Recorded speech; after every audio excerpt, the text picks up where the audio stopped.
White interior, 100,000 miles later, and this is a video update to my first one that I made, I believe, at like 25,000 miles. At the time, I mentioned that there really isn't that much anything going on, but right now it's clear that 100,000 miles later, there are a few things that are obviously not the same as they were. I'll start with the driver's seat. So first off, it still holds amazingly well. It got some stains on the left side, the side where you get in and out all the time.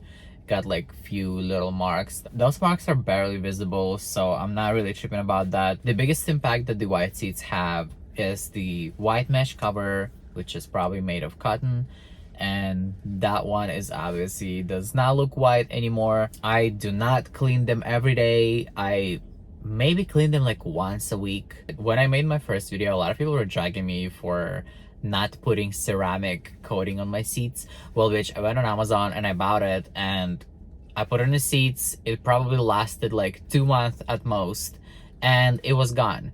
So tell me, why would I spend $50 every 2 months on something that did 0 to nothing to my seats? Because, and also again, on the driver's seat on the left side, that fake leather on the seat is basically breaking apart. That's something I'm like a little bit concerned when I like, oh my god, I need a whole new seat cover. But the seat covers, they are actually removable and you can buy them on like eBay or whatever. And if it's time to replace the whole cover, you can definitely find them from like a totaled Model 3, Model Y. The rest of the interior, everything is still holds very well.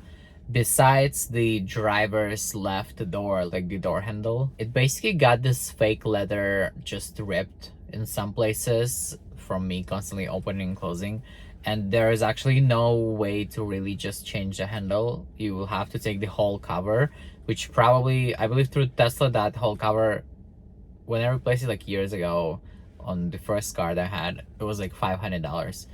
Right now it's probably more expensive, so I am not trying to replace it yet. For the back seats, I did mention in the first video, so at 25,000 miles, the seat belts already started to basically transfer the color into the white seat from just like standing there all the time in the sun when the car was already at 25,000 miles. Right now at 100,000 miles, it's way more significant. You can definitely see it more. And I was not able to remove it back then. I'm not able to remove it now. So I'm really like just not caring much about those marks at all. Apparently there is a way to remove them somehow. There's a special cleaner that you can buy. I'll have to look into that. I haven't bought it yet. I haven't tried that, so I can't really say. So as of now, those marks under the seat belts are still there. Besides that, one of my seats in the back, it transferred like a dye from blue jeans, and I was not able to remove that shit. Like, it's still kind of visible. I put a lot of stuff on that seat to try to remove it and I was not able to. So one of my back seats is stained with a dye from blue jeans. And of course, I did say in the first video that the plastic on the bottom of the seat from both sides is getting scratched easily, so that's also not a thing that I'm worried about because it's just plastic and I'm not even planning on like replacing it. My passenger seat, there is rarely anybody here besides the boys that I've been talking to. Since I don't meet with musty boys, that's why it stays clean. But I'm gonna pray for y'all though, because Lord knows.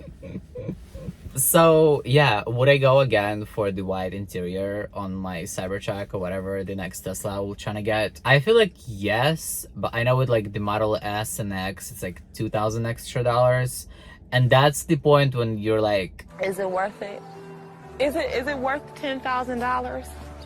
But on the 3 and the Y for $1,000 extra, totally. Hope this video was helpful. If you had questions how it's gonna hold over like half the lifetime of average vehicle, that's how it's gonna be, unless you're like one of those bitch that have all the fucking crackers everywhere. So if you're like a musty straight man that never washes his ass, white seats are probably not for you.